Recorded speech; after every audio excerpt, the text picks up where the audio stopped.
El cielo sobre el Pacífico brillaba con una frialdad metálica, como la cara pulida de un águila que hubiera olvidado el calor. En ese techo flotante, la fortaleza de Solano sostenía su presencia con la obstinación de un juramento, una ciudad citadel suspendida sobre la atmósfera, coronada por antenas que mordían el viento y anclajes magnéticos que clavaban sus raíces en el campo geomagnético del planeta. Desde sus terrazas de acero alisado hasta las cámaras de cultivo bañadas por luz filtrada, Solano era una respuesta humana a una pregunta que nadie había hecho. ¿Qué se hace cuando el mundo se vuelve móvil y el horizonte ya no alcanza? Mariana Soria caminaba por el puente de anclaje como quien recorre un lugar sagrado. Ella era capitana, táctico de guerra, mujer de 42 años con manos que conocían la resistencia del metal y la textura de la oración. Su rostro, de tono cálido y piel canela, llevaba la marca de las noches sin sueño y la calma de quien había aprendido a medir la paciencia como se mide la respiración. En su mano izquierda reposaba un anillo de plasma, un sello de compromiso, un aro fino, viejo, con una incrustación de luz azul, regalo de su hermana que había muerto en la superficie. Ese anillo era una memoria que ardía bajo la piel, un pedazo de casa que ella sostenía como si la casa fuera un latido. La flota SARU había llegado 3 semanas antes. No venían como conquistadores del mito, su llegada fue un corte en lo cotidiano. Naves con cascos como conchas de nácar púrpura y reflejos dorados rasgaron la noche, buscando algo que la humanidad aún no sabía que poseía, un vórtice de enlace. Una irregularidad en el campo magnético terrestre que los permitirá volver a la corriente estelar.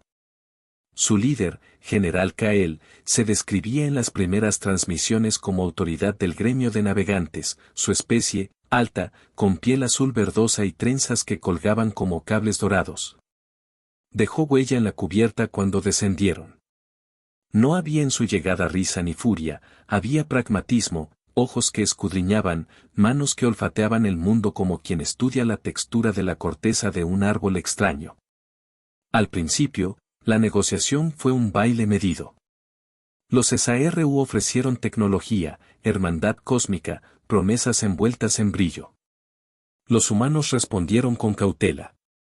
En ese baile quedó la paradoja, lo que más deseaban los invasores era aquello que anclaba a la especie humana a su astro, la misma anomalía que permitía a Solano flotar en guerra con la gravedad. Y no estaban dispuestos a esperar. Lo que surgió a continuación fue menos un conflicto que una elección, los SARU exigían el acceso, Solano negó. Cuando las fuerzas se posicionaron, el objetivo de los aliens cambió, no solo querían salir, querían arrastrar consigo la geografía necesaria para su tránsito. Si debían atravesar tierra para alcanzar la corriente, la tierra sería un corredor. La noticia corrió como una reverberación por debajo de la piel del mundo. Desde caletas costeras hasta búnkers solares en el altiplano, la humanidad comprendió que enfrentar a los SARU no sería cuestión de armas, sino de decisión. Solano no era solo una ciudad, era el símbolo de lo que la humanidad defendía. Si cedían la anomalía, cederían el latido que convirtió la Tierra en su hogar. Si defendían la anomalía, tendrían que jugar con fuerzas que podían arrancar la misma atmósfera que lo sostenía. Mariana supo al instante lo que significaba la negativa. Ella había sido entrenada para leer mapas y oraciones, para calcular la balística de una marea y el peso de una promesa. Desde lo alto de su puente, con el anillo de plasma apretado, vio las naves de los SARU como manchas móviles sobre el azul. No habló, las decisiones importantes en la fortaleza de Solano no se susurraban. Se actuaba. El primer enfrentamiento no fue una explosión.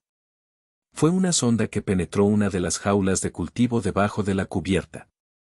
Los SARU creyeron que lo que ofrecía la Tierra era abundancia. Lo que hallaron fue resistencia organizada.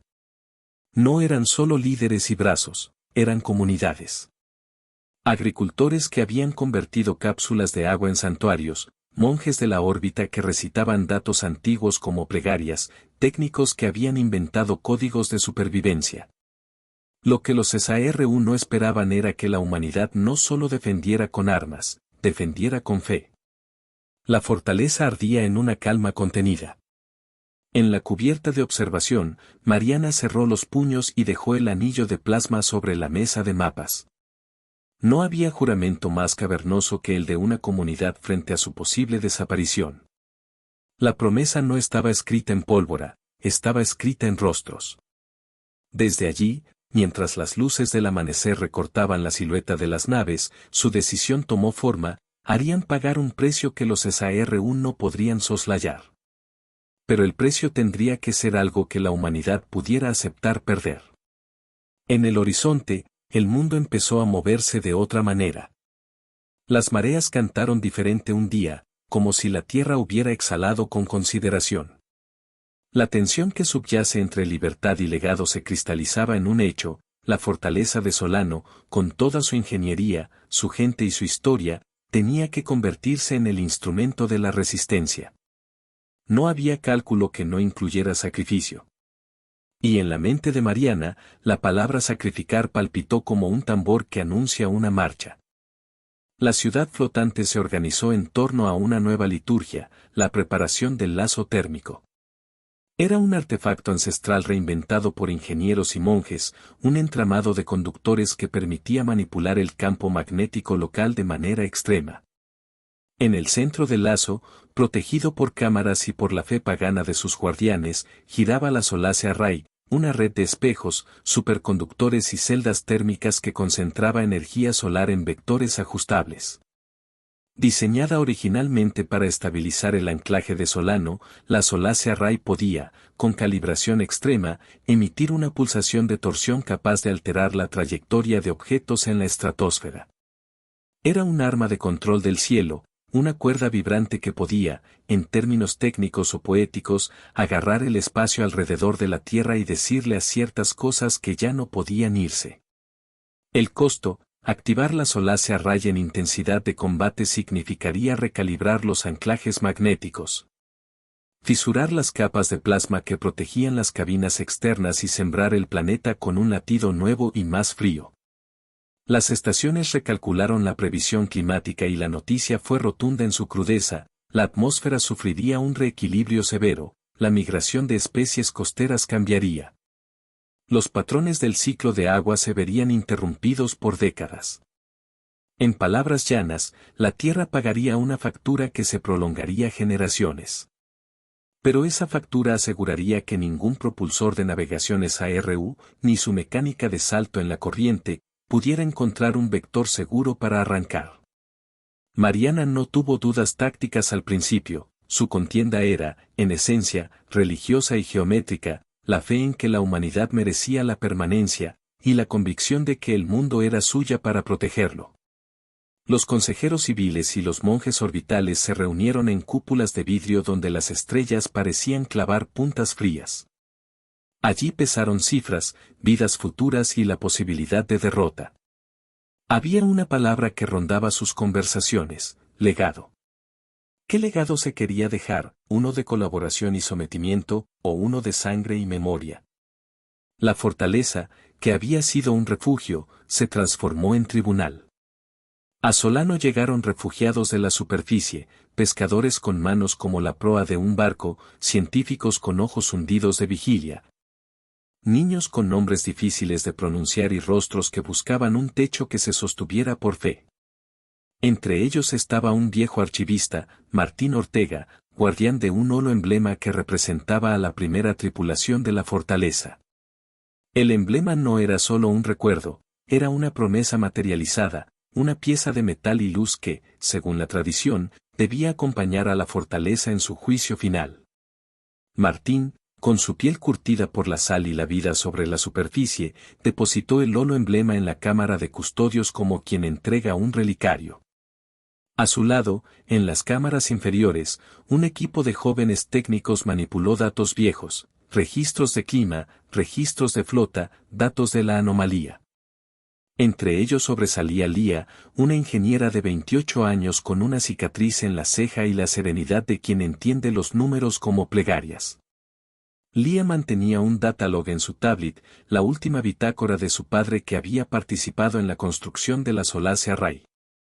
Ese datalog hablaba de precisión, pero también contenía un fragmento íntimo, la imagen de una bandera cosida por manos humildes, una bandera que había ondeado en el día de la inauguración de Solano, y una frase decía: para que los que vienen después sepan que se luchó por ellos. Esta bandera, archivada en la memoria de la fortaleza, sería una de las cosas por las que la gente decidiría arriesgarlo todo. Mientras los humanos organizaban su liturgia de sacrificio, los SARU desplegaban su estrategia con una frialdad que parecía mecánica. General Kael no era un líder hostil por instinto, era un especialista en navegación y en comercio de rutas entre estrellas. Para él y su especie, rescatar la capacidad de navegación equivalía a asegurar la supervivencia de clanes enteros. Sus instrumentos, los llamados nectarios, palpaban la capa magnética terrestre buscando resonancias. Cada vez que hallaban huellas de la Solace Array, recalculaban su maniobra. Sus tácticas no eran de guerra abierta sino de extracción, secuestros precisos, intervención en sistemas de energía y, cuando fue necesario, hostigamiento sobre las plataformas inferiores de Solano. En las noches, cuando la ciudad se cerraba en capas y las luces de los anclajes palpitaban como corazones con batería baja, Mariana recorría los sectores. Sus pasos eran siempre los mismos: ir al salón de la brújula, mirar la tarjeta holográfica donde se registraba la marea magnética, tocar el anillo de plasma y pasar por la cámara del emblema. No era devoción mero, era recordar rostros, nombres, historias. Sus recuerdos eran una colección de objetos: el anillo de su hermana, la bandera del Datalog, el holo emblema de Martín. Esos objetos eran la isla donde se refugiaba su fe. En el Consejo de Guerra se anticiparon las cartas. La Solace Array podía generar un pulso que atrapara las trayectorias de salto en la zona de influencia. La calibración exigía sincronía perfecta, el pulso debía coincidir con el paso de los nectarios por un umbral de frecuencia magnética. El momento sería una ventanilla de minutos. Si fallaban, las consecuencias serían catastróficas: la energía liberada podría abrir resquebrajamientos en la ionosfera, fracturar corrientes de viento y dejar la ciudad a la deriva, o peor, liberar una condición de reentrada descontrolada para las naves SARU, que al verse incapaces de saltar, podrían estrellarse contra la superficie con la energía de sus núcleos.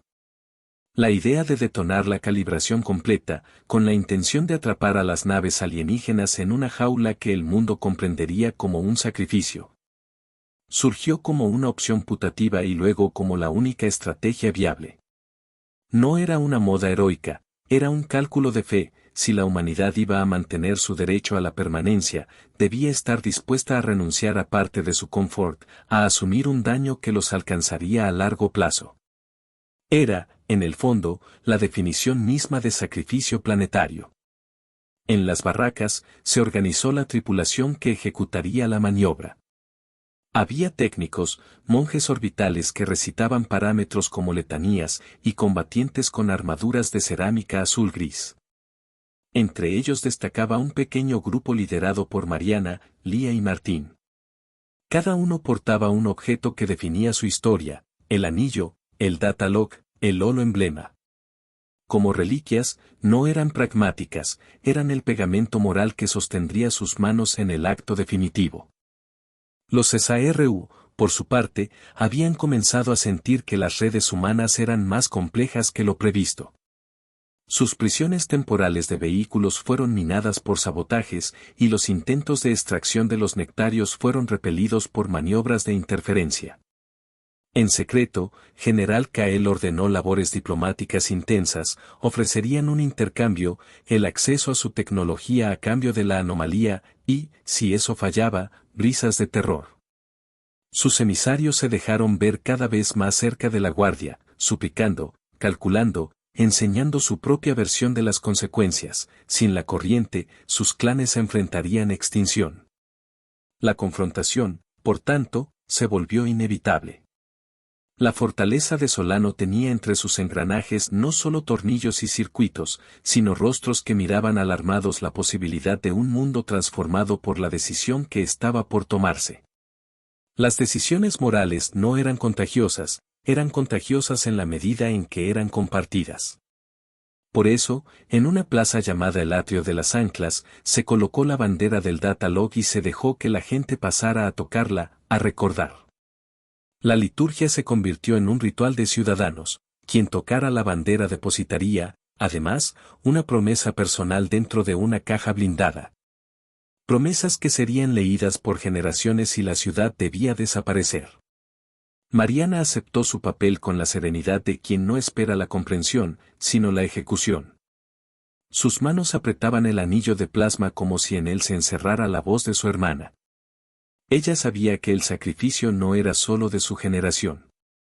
Era una decisión que rasgaría capas, de clima, de economía, de vidas. Pero sabía también que, si los SARU lograban la corriente, su huida llevaría a la explotación de corredores que eran la savia del planeta. La elección fue trazada con la nitidez que tiene la desesperación, proteger el mundo o negociar su tránsito. Mariana eligió protección. Los días previos a la maniobra fueron un desfile de tareas que mezclaban lo técnico con lo litúrgico. La Solace Array fue reforzada con hilos superconductores de laboratorio, y cada espejo fue afinado con la calma de un artesano. Se ensayó la sincronía, se repasaron las ventanas de tiempo y, en los muros de mando, se calcularon las ondas magnéticas que habrían de encerrar a las naves. Cada repetición erigía la posibilidad de error que, a su vez, convirtió la práctica en fe. Las primeras escaramuzas crecieron en intensidad. Los SARU, incapaces de obtener la alineación perfecta de sus nectarios ante la red de interferencia humana, empezaron a emplear tácticas más desesperadas. Una flotilla se situó en un corredor de reentrada controlada, amenazando con usar sus propios núcleos para producir una ola de destrucción y así forzar a Solano a ceder. Sus razias no buscaban conquistas largas, buscaban desestabilizar. En respuesta, la fortaleza desplegó defensas no letales y maniobras de desorientación que usaban la misma Solace Array en modo de cortina, pequeñas pulsaciones que interferían con navegación sin destruir. Era una guerra de nervios. Durante una de esas maniobras, una nave SARU resultó dañada y cayó hacia el océano. Sus supervivientes llegaron a la costa como náufragos, sumidos en una humillación que su especie no acostumbraba a sentir. Los SARU llegaron a la orilla con las manos vacías, buscando en el rostro humano una rendición que no apareció. En la playa de cristal, donde fragmentos volcánicos brillaban como vidrio bruñido, General Kael se arrodilló ante la marea y ofreció súplica pública. Su postura, un ser de piel azul, con trenzas empapadas y ojos que reflejaban el tormento de clanes enteros, fue una escena que ninguna especie había imaginado. Los que una vez dominaron rutas estelares ahora imploraban. La humanidad, sin embargo, no cedió. La ciudad contempló el acto con una mezcla de emoción y fría decisión. Las cámaras retrataron el momento. En el Atrio de las Anclas, ciudadanos adultos miraban sin compasión, pero también con algo parecido a pena. La súplica ajena no produjo debilidad, produjo una reafirmación. La escena se volvió un símbolo. La fe humana no era solo creencia espiritual, era una disciplina de supervivencia que se practicaba con las manos. Mariana observó la escena sin dejarse llevar por la piedad. Comprendió el dolor y lo pesó contra el legado. Su mirada recorrió la bandera del Data Log, la vio ondear y supo que el precio de permitir la salida de los SARU sería una deuda que sus nietos pagarían. En su pecho, la promesa de la fortaleza ardía más fuerte que cualquier compasión momentánea. Así se definía el camino, sacrificar para salvar. Los preparativos de la Solace Array alcanzaron su cumbre.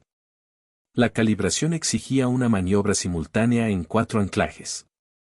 Los monjes orbitales recitaban las fórmulas de sincronía como letanías matemáticas, sus voces, aunque sin palabras audibles en la narración, eran el ruido de fondo de una ciudad que se preparaba para matizar su destino. Lía, que comandaba la matriz de sincronización, ajustaba los parámetros con manos que no temblaban. Martín sostenía el holo emblema en su pecho y murmuraba interiormente una historia, la de los que vinieron antes, la de la primera tripulación que juró no comerciar su hogar por una promesa fugaz. Una noche, en la que la aurora sobre el Pacífico pintó el cielo de un acero frío, la primera prueba real tuvo lugar. Un conato de salto SARU fue detectado, la red humana lo capturó y, en el instante del pulso, una onda de torsión vibró como una campana. La nave alienígena, atrapada en el umbral, no pudo ejecutar su salto y, en su lugar, cayó en picada controlada hacia un cayado de agua caliente. Los sensores detectaron choques en cadena, la desesperación de las tripulaciones que no podían saltar y la frialdad de la humanidad al ver los efectos. Los SARU respondieron con una maniobra ancestral, la sincronización de los nectarios en una danza de ruptura. Intentaron abrir una brecha mediante el uso coordinado de núcleos auxiliares. La fortaleza tuvo que responder con un pulso mayor. Esa noche hubo una secuencia de estallidos de luz en el cielo que no eran meteoros ni auroras, eran respiraciones forzadas entre dos especies que medían sus límites. Al final, la balanza pendió por la humana. La prueba había sido un triunfo técnico, pero dejó en el ambiente una nueva y terrible certeza: la próxima vez, el enfrentamiento sería sin margen de error. La siguiente fase fue la diplomacia retorcida. Kael ofrecía entregas de conocimientos si anularan la jaula. Mariana respondió con la oferta de vida protegida bajo condiciones que equivalían a prisión. La respuesta del alienígena fue bruta, ordenó a ciertas naves desprender conciencia de reclutas y llevarlos a puntos críticos para forzar la intervención. En un acto que estimuló la furia de la fortaleza, pequeños colonos fueron tomados como rehenes provisionales en islas cercanas, forzando a la ciudad a desplegar brigadas de rescate. El rescate funcionó con precisión, sin embargo, alteró el cálculo humano, la determinación de que no permitirían la salida alienígena se convirtió en furia contenida. No era una furia gratuita, era la combustión que queda cuando la fe es desafiada. En la sala de mando, con los mapas magnéticos pululando como constelaciones en una pantalla, Mariana trazó la operación final. Tendrían que crear una jaula completa durante una ventana de 2 minutos. La Solace Array sería detonada a una frecuencia calculada para atrapar los vectores de salto y congelar el impulso en la atmósfera alta. La detonación requería a la tripulación, los técnicos que sostendrían el pulso, los monjes que asegurarían la pureza de la sincronía, y los combatientes que protegerían los nodos de anclaje durante la exposición. La operación se llamó Contrato del Ancla. Su nombre era una ironía: la humanidad estaba a punto de sellar a otros, pero sellaría también una parte de su propia libertad. En la víspera, la ciudad organizó ritos de despedida. Martín dejó su holo emblema en la cápsula de lanzamiento con instrucciones de enterrarlo en la memoria de la Tierra. Lía guardó el datalog en una coraza blindada y escribió en su margen una nota: para que no olviden el día en que elegimos el suelo que nos vio nacer. Mariana, por su parte, colocó el anillo de plasma en la mesa de la brújula. En su interior, el paso del tiempo brillaba como un juramento. La bandera del datalog fue izada en el atrio de las anclas y la gente, con manos temblorosas pero decididas, tocó su tela, prometiendo recordar. La atmósfera estaba cargada, no era solo electricidad, era una congregación de voluntades.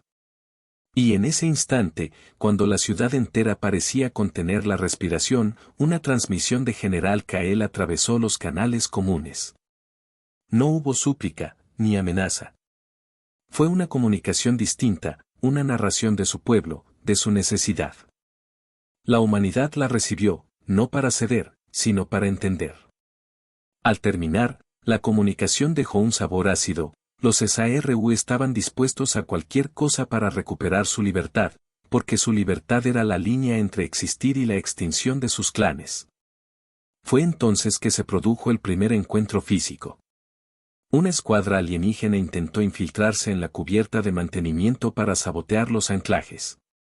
Las fuerzas humanas repelieron la incursión, pero no sin costo. Una sala de máquinas quedó parcialmente destruida y varios técnicos resultaron heridos. Entre ellos, un joven operador llamado Samuel perdió la vida. Su cuerpo fue llevado al atrio y envuelto con la bandera del datalog. La pérdida concretó algo que antes parecía abstracto: el sacrificio tendría un rostro. La fortaleza, que hasta entonces había discutido números y probabilidades, lloró a uno de los suyos.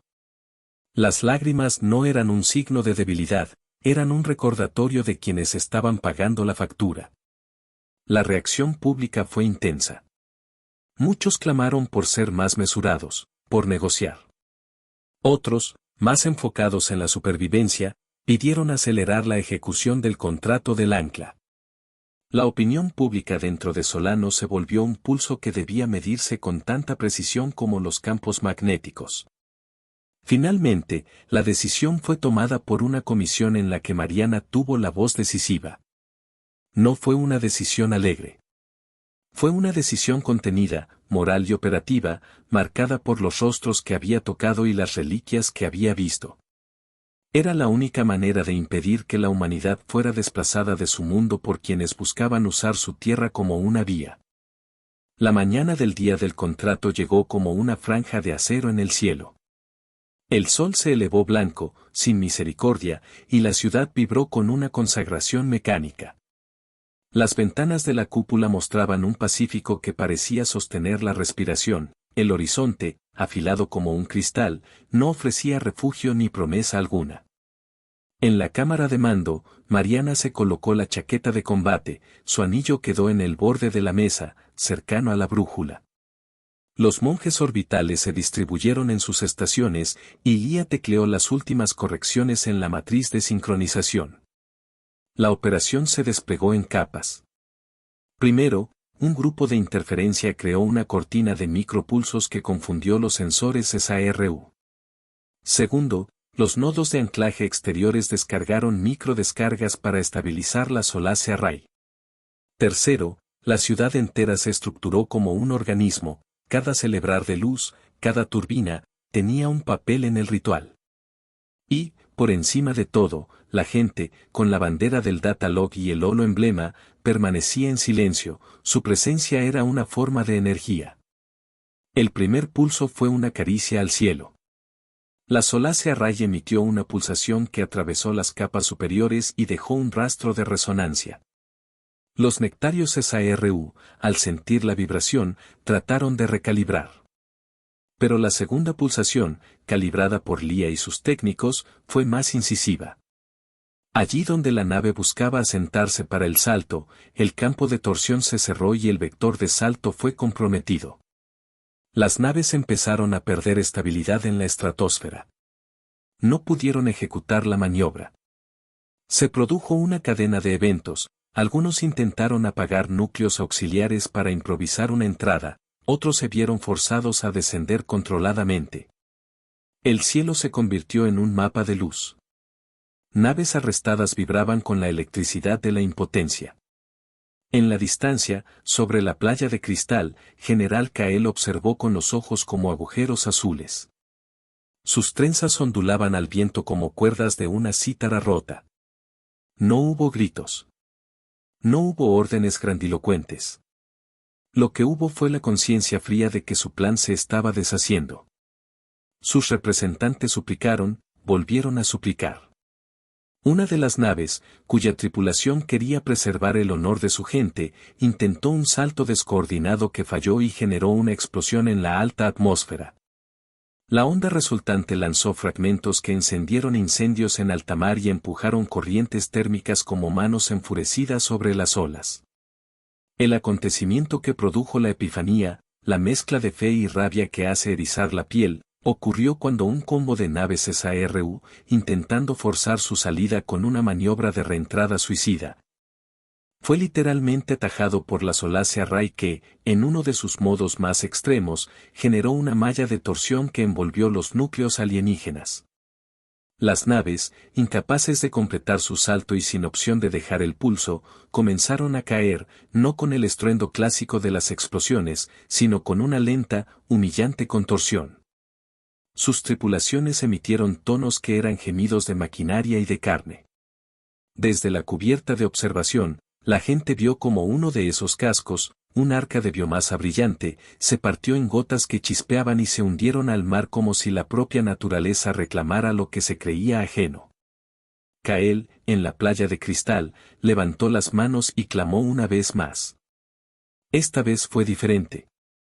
No pedía solo salida, pedía clemencia para sus heridos, pedía compromiso sobre las generaciones. Sus súplicas desgarraron el aire. Entre los SARU hubo lágrimas de aceite térmico. Fue un rostro de vencimiento. La ciudad, sin embargo, había comenzado a sentir el costo.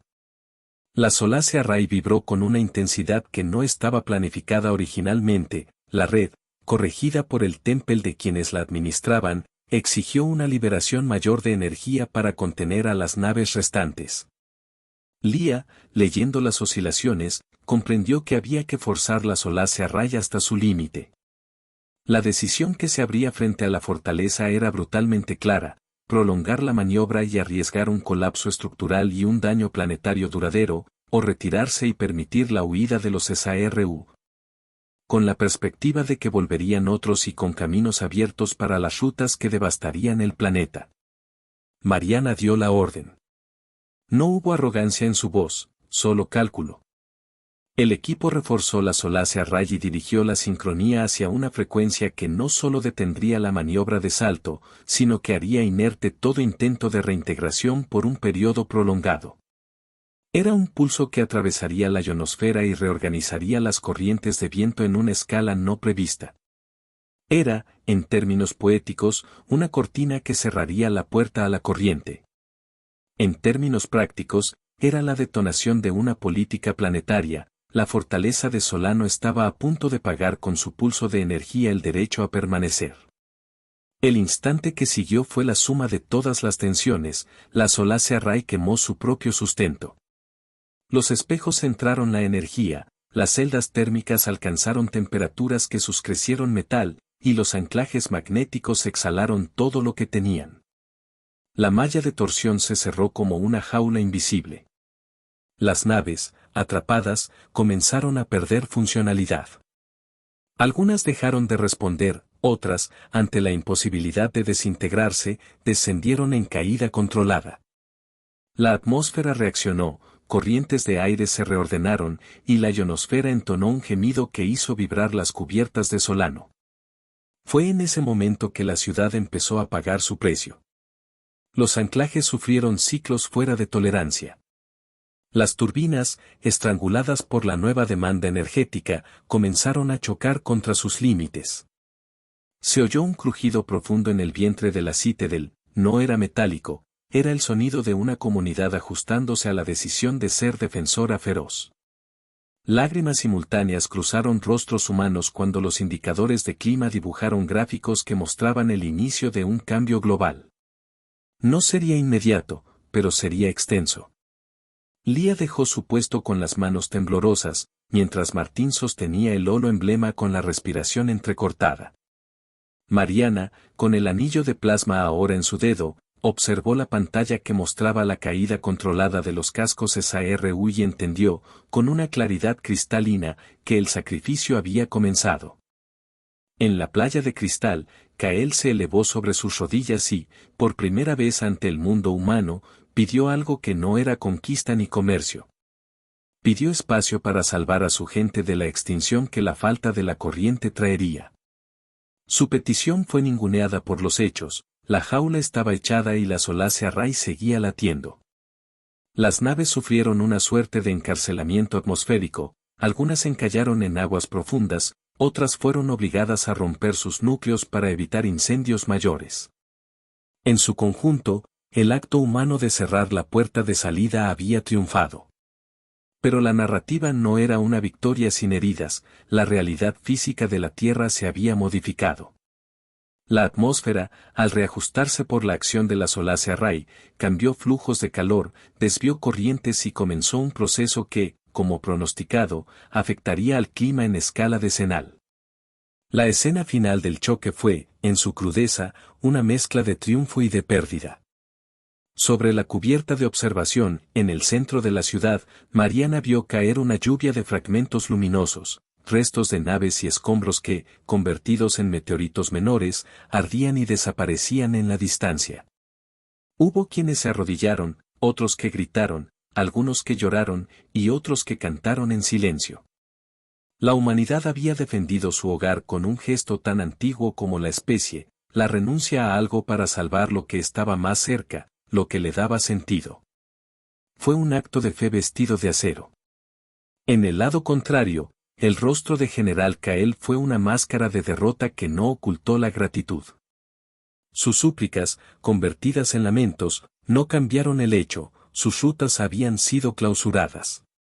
En los días que siguieron, sus comunidades sufrirían, su pueblo tendría que reinventar su manera de existir. Pero aquellas lágrimas también eran la confirmación de un reconocimiento tácito, la humanidad había demostrado algo que resonaría en sus memorias. Lo que vendría después sería un tratado que incluiría dolor y respeto por igual. El polvo de la maniobra tardó semanas en asentarse. Las corrientes atmosféricas, al recomponerse, dibujaron mapas nuevos. Las estaciones cambiaron su humor, zonas costeras vieron migraciones de peces y aves que nunca antes habían buscado nuevos lugares. La zona de intercambio, la franja del Pacífico donde la mayor cantidad de desechos de la maniobra se hundió, se convirtió en un cementerio brillante de metales y biomasa. Las imágenes enviadas desde la superficie mostraban playas con capas de partículas que relucían bajo la lluvia. La fortaleza de Solano, esa ciudad que se había elevado sobre el mundo por decisión humana, ahora se encontraba anclada a un futuro de reconstrucción y de duelo. Las secuelas políticas y sociales fueron inmediatas y profundas. En el atrio de las anclas se erigió un monumento, una placa de acero con la bandera del Datalog incrustada y el holo emblema proyectando la lista de los caídos. En la base del monumento quedó una nota que todos podían leer, para que las generaciones sepan por qué se eligió el suelo. Martín se convirtió en guardián de esa placa, su piel salina y su voz arrugada eran el relato viviente de la decisión. Lía se dedicó a registrar los datos del cambio climático, decidida a mitigar efectos donde fuera posible. Mariana comprendió que su rol ya no era solo de estratega, sino de madre de un nuevo pacto social. El anillo de plasma en su dedo vibraba con la memoria, de vez en cuando lo acariciaba como si en él se condensaran las voces de los que se fueron. Hubo recriminaciones.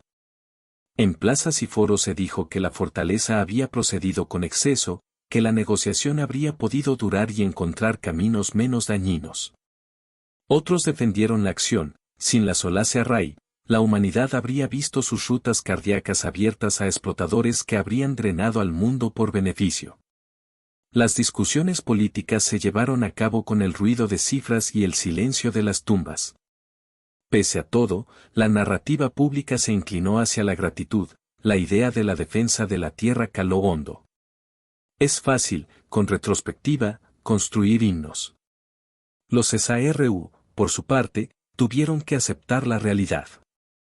General Kael lideró a su pueblo por un proceso de reinvención, explorar colonias menos dependientes de la corriente, redireccionar su tecnología hacia usos planetarios y forjar pactos con sociedades con quienes antes habrían comerciado desde las estrellas. El orgullo de su especie fue herido, pero no extinto. Las cartas de intercambio se convirtieron en diálogo medido y el nombre de Solano empezó a sonar con doble sentido, refugio y juez. Humanamente, la fortaleza afrontó pérdidas. La vida cotidiana tuvo que reajustarse, cambios en cosechas, en rutas de pesca y en las migraciones. Pero también surgieron nuevas solidaridades. De los escombros de la zona de intercambio emergieron recursos útiles, ingenieros humanos trabajaron sobre los restos SARU para extraer materiales que, con respeto, fueron reciclados. Esa mezcla de ingenio y necesidad fue la madre de nuevas soluciones. La memoria colectiva, sin embargo, no se dulcificó. La ciudad instituyó días de recogimiento y ofrenda. En uno de esos días, con el viento cortando las capas de la verdad, Mariana subió al puente de anclaje y dejó su mano sobre la barandilla. El anillo de plasma brilló con una frialdad familiar. Desde allí, ella contempló el océano que ahora hablaba en tonos distintos. Ella pensó en la hermana que ya no tenía, en Martín, en Lía, en Samuel. La ciudad estaba viva, pero algo había cambiado para siempre. No era solo que hubieran ganado, era que habían elegido pagar un precio con nombres. Hubo, también, momentos de reconciliación inesperados. Un grupo de SARU heridos fue permitido en Solano para recibir asistencia médica. Entre cuidadores humanos y heridos alienígenas se formó una puente frágil de comprensión que nadie había imaginado antes. Entre cuidadores humanos y heridos alienígenas se formó una tregua cotidiana, manos que limpiaban quemaduras, mecanismos reparados con hilos humanos, palabras que no eran diálogos sino actos. La asistencia médica no fue símbolo de debilidad, fue la extensión práctica de la fe, la creencia de que salvar una vida, aunque fuera de quien había sido enemigo, era mantener la posibilidad de un mundo donde las heridas no se eternizaran. En los talleres de recuperación, los restos de los cascos SARU se transformaron en lecciones.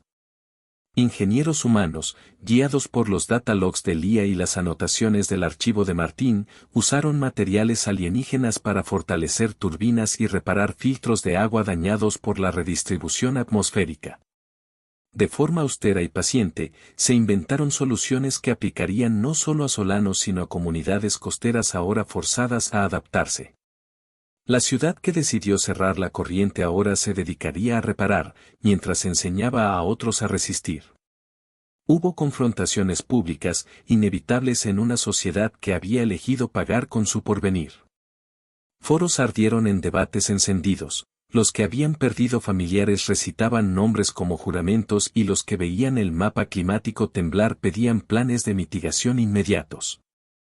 Pero la narrativa, sostenida por la iconografía del anillo, la bandera y el holo emblema, se consolidó en un hilo que no era simplemente institucional sino íntimo.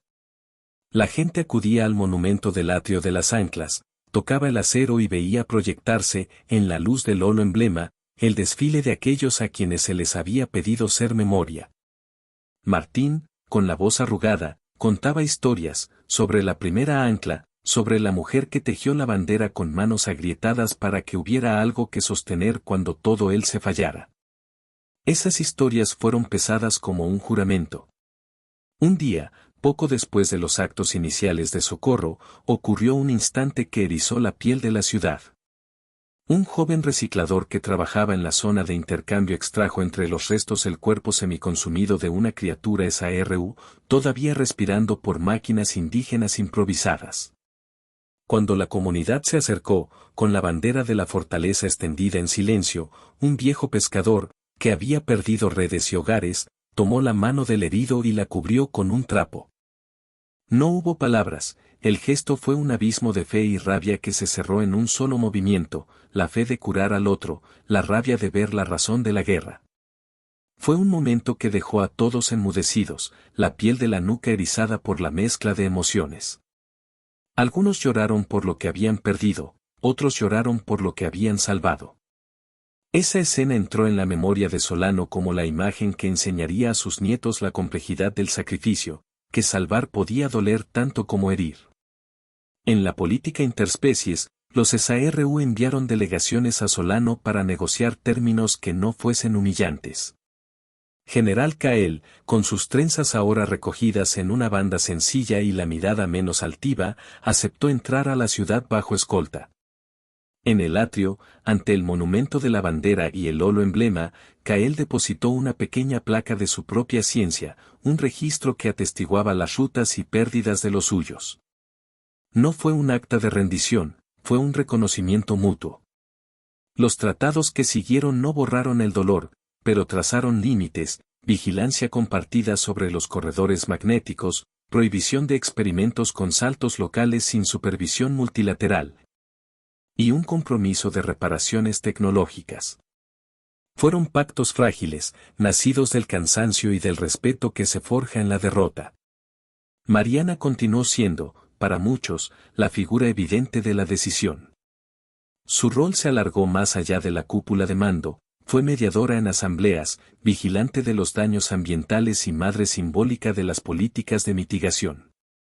El anillo de plasma en su dedo continuó siendo un faro privado. Al tocarlo, Mariana recordaba a su hermana, la razón íntima que la impulsó a no ceder. A veces, en noches de trabajo, se acercaba a la cámara donde Martín había dejado el holo emblema y se quedaba en silencio un rato. Allí, cuando la ciudad dormía con la vibración amortiguada de las turbinas, ella imaginaba a generaciones futuras leyendo las promesas y entendiendo por qué habían elegido que la tierra no fuera un tránsito. Lía, por su parte, dedicó tardes enteras a escrutar los números. Con su cicatriz en la ceja y la concentración que la distinguía, desarrolló programas de adaptación agronómica y nuevas rutinas de cultivo que respondieran al cambio en patrones climáticos. Sus noches eran menos solemnes que las de Mariana, eran de agotamiento constructivo. Fue ella quien encabezó la reelaboración de la Solace Array, no para repetir su uso, sino para convertir parte de su capacidad energética en sistemas de estabilización que minimizasen el impacto en décadas venideras. Fue una tarea reactiva y humilde, convertir un arma en un sistema de reparación. La memoria de Samuel tuvo un lugar sagrado. Cada año, en el aniversario de la maniobra, su cuerpo envuelto en la bandera del Data Log era recordado en una ceremonia que no buscaba héroes sino rostros. Se trajeron testimonios de quienes participaron en su rescate, y se dejó en su tumba una placa que decía aquello que muchos pensaban en silencio, que los sacrificios no son números, sino nombres. Esa humanización se convirtió en el lienzo que impidió que la fortaleza se endureciera hasta volverse implacable. Desde las costas, las imágenes de la zona de intercambio y de las playas con partículas relucientes motivaron la ciencia ciudadana. Voluntarios y académicos se unieron para mapear las corrientes, para entender las nuevas rutas de peces y aves y, sobre esa base, crear reglas de pesca que mitigaran el impacto. El ingenio humano mostró su mejor cara, la urgencia alimentó invenciones prácticas. Desde filtros simples que atrapaban partículas peligrosas hasta estructuras flotantes que servían de criaderos temporales para especies desplazadas. El dolor alimentó la creatividad. No todo fue reconciliación. En foros públicos hubo momentos de dureza en los que se gritó que la fortaleza había sido juez y verdugo a la vez. Se pidieron investigaciones internacionales, se exigieron auditorías. La ciudad aceptó el escrutinio con la calma de quien sabe que la historia será severa. Se montaron comités multidisciplinarios para evaluar las consecuencias ambientales y se firmaron compromisos de transparencia. La política exterior de Solano se transformó, ya no era solo una fortaleza, sino una república que debía explicar sus actos al pianoterreo del mundo que había elegido proteger. En medio de la recuperación, surgió una frase que circuló como estandarte entre los que defendían la decisión. No fue un eslogan oficial, fue un murmullo que se hizo eco en talleres, plazas y redes: no vinimos a hacer camino, vinimos a quedarnos. Ese pequeño HFY quote, fiero y sencillo, se volvió mantra en camisetas, tallas de madera y en el margen de varios data logs.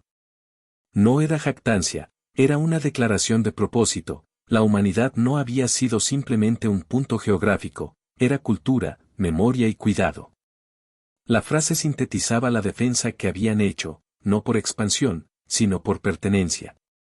Con el paso del tiempo, la idea de legado se asentó en formas más suaves. Escuelas enseñaron la historia del contrato del ancla en términos matizados, no como una epopeya sin sombras, sino como un tubérculo humano que incluía orgullo y remordimiento. La bandera del Data Log y el holo emblema se convirtieron en objetos de estudio, como un símbolo puede conducir a decisiones colectivas que definen generaciones. La ciudad, con la piel raspada por la maniobra, fue lenta en recomponerse, pero lo hizo con la paciencia de quien cuida una herida. En los meses finales que siguieron a la crisis, hubo gestos que sellaron la posibilidad de un futuro menos hostil. Algunos SARU, con técnicos propios y manos esforzadas, trabajaron junto a ingenieros humanos para crear sistemas de navegación que no dependieran de la corriente. Sus inventos no eran saltos estelares, pero sí alternativas de vida. Y en las noches, cuando las estaciones probaban su armonía, había encuentros en los que humanos y SARU, sin hablar en un idioma común, compartían alimentos y pequeñas historias. No eran reconciliaciones sangrientas, eran humanidad en acto, cuidado y aprendizaje. Mariana, al final de aquel primer año, subió una vez más al puente de anclaje. El viento había aprendido a hablar de otra manera, el océano mostraba costuras nuevas.